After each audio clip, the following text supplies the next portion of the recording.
Hello everyone, welcome back to my channel. అందరూ ఎలా ఉన్నారండి? బాగున్నారు? మేము కూడా చాలా బాగున్నాము. ఈరోజు మన ఛానల్లో వచ్చేసి ఒక మంచి ట్రెడిషనల్ అండ్ అందరికీ మోస్ట్ ఫేవరెట్ రెసిపీ చిట్టి కాజాల రెసిపీ. అది కూడా ఫస్ట్ టైం చేసినా కూడా చాలా పర్ఫెక్ట్గా మనకి బయట స్వీట్ షాప్లో దొరికేటట్టు పర్ఫెక్ట్గా సింపుల్గా చేసుకోవడం ఎలాగో చూపిస్తున్నానండి. దీనికోసం మనం ముందుగా పిండిని కలుపుకోవాలి. దానికోసం ఒక గిన్నెని తీసుకుని దాంట్లో ఒక కప్పు మైదా పిండి వేసుకుంటున్నానండి. మనకి బయట స్వీట్ షాప్ లాగా కాజాలు కావాలంటే కంపల్సరీ మైదానే యూస్ చేయాలి.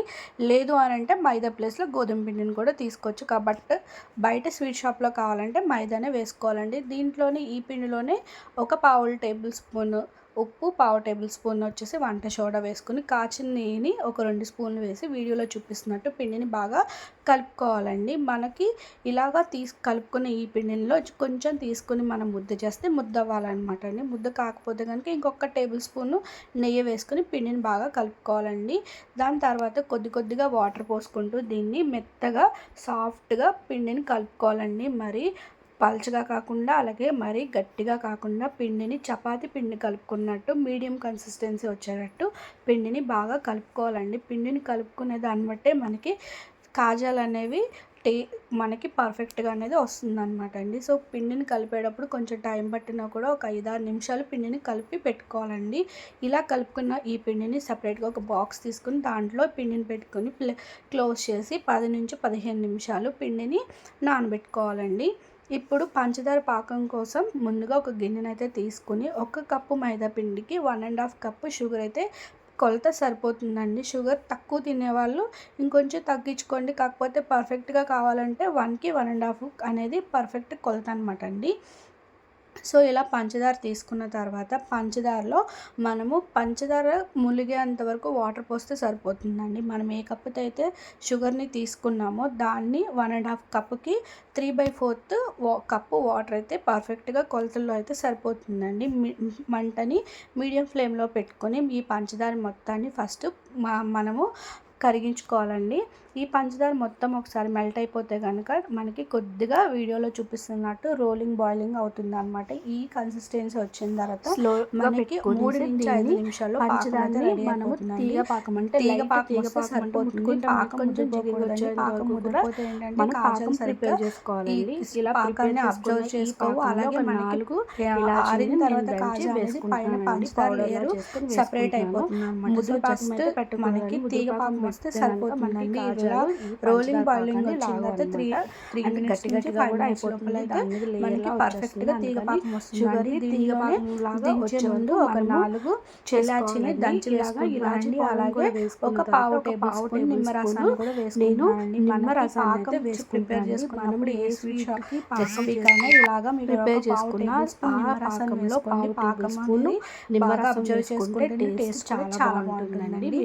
మనకి పాకం రెడీ అయిపోయింది. 10 నిమిషాల నుంచి 15 నిమిషాలు అయిపోయిన తర్వాత మనం చేసుకున్న ఇంకొక 2 నిమిషాలు ఇలాగా ఇంకొక 2 నిమిషాల పాటు ఒకసారి కలుపుకోవాలండి. కలుపుకున్న తర్వాత నేనైతే 2 సెపరేట్గా చేసుకుని ఇప్పుడు చపాతీ చేసుకున్నట్టు పిండిని 2 ముద్దలు చేసుకుని పెట్టుకున్నానండి. దాంట్లో నుంచి ఒక ముద్దను తీసుకుని చపాతీ పిండిని మనము చపాతీ చేసుకున్న గుండ్రంగా కాకుండా ఇలాగా వీడియోలో చూపిస్తే ఇలాగా స్క్వేర్గా రెక్టాంగిల్ షేప్లో వచ్చేటట్టు చేసుకోవాలండి. దీని మీద ఒక 2 స్పూన్ల నెయ్యిని కాచిన నెయ్యి వేసుకోవాలండి. కూడా మనము దీనికి స్ప్రెడ్ చేసుకోవాలండి. ఈ బేస్ అనేది మనం ఎంత పలుచగా చేసుకుంటే మనకి అన్ని లేయర్స్ అనేవి మనకి కాజాలో కనిపిస్తాయి అన్నమాట అండి. సో ఎంత పిండి వేసుకోవడం వల్ల ఏంటంటే మనము దీన్ని రోల్ నెయ్యి వేసుకున్న తర్వాత అలాగే దీని మీద ఒక పొడి పిండిని కూడా చల్లుకోవడం వల్ల మనకి ఈజీగా రోల్ చేసేటప్పుడు దానికోసం నెయ్యి వేసుకున్న పొడి పిండి కంపల్సరీ వేసుకోవాలండి. ఒక చివరన ఇంకొంచెం పలుచగా చేసుకుని కొద్దిగా మన చేతుల్ని తడి చేసుకుని ఇలాగ ఒకసారి ఫింగర్స్ తోటి ఒక కార్నర్ని ప్రెస్ చేసుకుని కొద్దిగా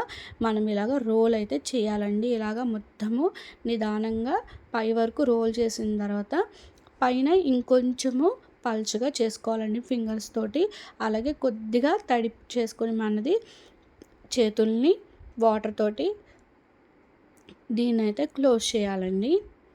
ఇలా క్లోజ్ చేయడం వల్ల ఏంటంటే ఇది మనకి మధ్యలో మనం కట్ చేసుకునేటప్పుడు కాజాలవి ఇది ఎక్కడ ఊడిపోకుండా ఉంటుందన్నమాట అండి. సో ఇలా క్లోజ్ అయిన తర్వాత ఇంకొంచెం పొడి పిండిని వేసుకుని మనం చేసుకున్న ఈ రోల్ని ఒక 2 నిమిషాల పాటు మనం కొంచెం రోల్ చేసుకోవాలండి. సో ఫస్ట్ దీన్ని చివరి 2 ఎడ్జెస్ని అయితే ఇలాగా ఒక నైఫ్ తోటి నేను కట్ చేసేసి పక్కన పెట్టేసుకుంటున్నాను అండి. కొంచెం ఎగుడు దిగుడుగా ఉంటాయి కదా, దీన్ని నెక్స్ట్ మనము పిండిలో కలుపుకొని మళ్ళీ మనం కాజాలను అయితే రెడీ చేసుకోవచ్చండి.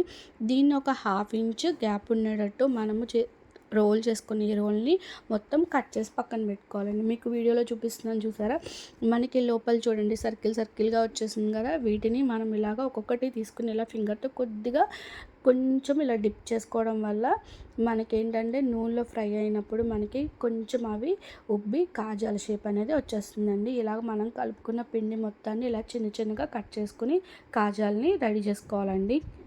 వీటిని ఫ్రై చేసుకోవడం కోసం ముందుగా స్టవ్ ఆన్ చేసుకొని దాని మీద ప్యాన్ పెట్టుకొని దాంట్లో మనం కాజాలు ములిగేంత వరకు కూడా ఎంత ఆయిల్ సరిపోతుందో అంత ఆయిల్ని మనము ప్యాన్లో వేసుకుని మనం మీడియం ఫ్లేమ్లో ఉంచుకొని బాగా ఆయిల్ని అయితే కాచుకోవాలండి. కొంచెం ఆయిల్ మరిగిన తర్వాత మనం ప్రిపేర్ చేసుకొని ఈ కాజాలన్నింటినీ వేసుకొని ఎక్కువ వేసుకోకుండా ఒక్కొక్కటి అంటుకుపోకుండా, ఎందుకంటే కొంచెం ఉబ్బుతాయి కదండి, అందుకోసం ఎక్కువ కాకుండా సరిపడాన్ని వేసుకొని ఇలాగా ఒక స్పూన్ తోటి మనము 2 సైడ్లు కూడా బాగా మనము ఈ కాజాలని నూనెలో ఫ్రై చేసుకోవాలండి. ఇంచుమించు మనకి గోల్డెన్ కలర్ వచ్చేంత వరకు మీడియం ఫ్లేమ్లోనే పెట్టుకుని మనము ఈ కాజాని ఫ్రై చేసుకోవడం వల్ల కాజా అనేది పర్ఫెక్ట్గా వేగుతుంది, అలాగే ఎక్కడ పచ్చిగా కూడా అవ్వదండి. మనం ముందుగా ప్రిపేర్ చేసుకున్న సిరప్లోకి మనం డీప్ ఫ్రై చేసుకున్న కాజాలను వేడిగా ఉన్నప్పుడే వేసుకోవాలి. మనం పాకంలో వేసుకున్నప్పుడు పాకం కూడా మనకి వేడిగా ఉండాలండి. మనం ముందు ప్రిపేర్ చేసి పెట్టుకున్నాం కదా, చల్లారితే కనుక ఒక 2 నిమిషాల పాటు లో ఫ్లేమ్లో ఉంచి వీటన్నిటిని వేసి ఒక 2 నిమిషాలు ఉంచిన తర్వాత ఇలాగా సెపరేట్గా ఒకదాని మీద ఒకటి కాకుండా ఒక ప్లేట్లో పక్కకు పెట్టుకుంటే మనకి ఇదంతా కూడా సరిపోతుందండి. అలానే ఉంచేయకూడదండి, గులాబ్ జామున్ ఉంచేలాగా వీటిని అయితే కంపల్సరీ ఇలాగ షుగర్ సిరప్లో 2 మినిట్స్ ఉన్న తర్వాత పక్కకు పెట్టేసుకోవాలండి. అంతే అండి, పర్ఫెక్ట్ స్వీట్ షాప్లో దొరికే చిట్టి కాజాలు అయితే రెడీ అయిపోయింది. చూస్తేనే మనకి చాలా నోరు ఊరుతుంది కదండి. చాలా లేయర్స్గా చాలా బాగా వచ్చాయి. మీకు ఎలా అనిపించిందో ఈ వీడియో కింద కమెంట్ చేయండి. మా ఛానల్ అప్లోడ్ చేస్తున్న వీడియోస్ నచ్చితే కనుక మా వీడియోస్ని లైక్ చేయండి, అలాగే మీ ఫ్రెండ్స్కి యూజ్ అవుతుందంటే షేర్ చేసుకోండి, అలాగే మా ఛానల్ సబ్స్క్రైబ్ చేసుకోండి. Thank you so much.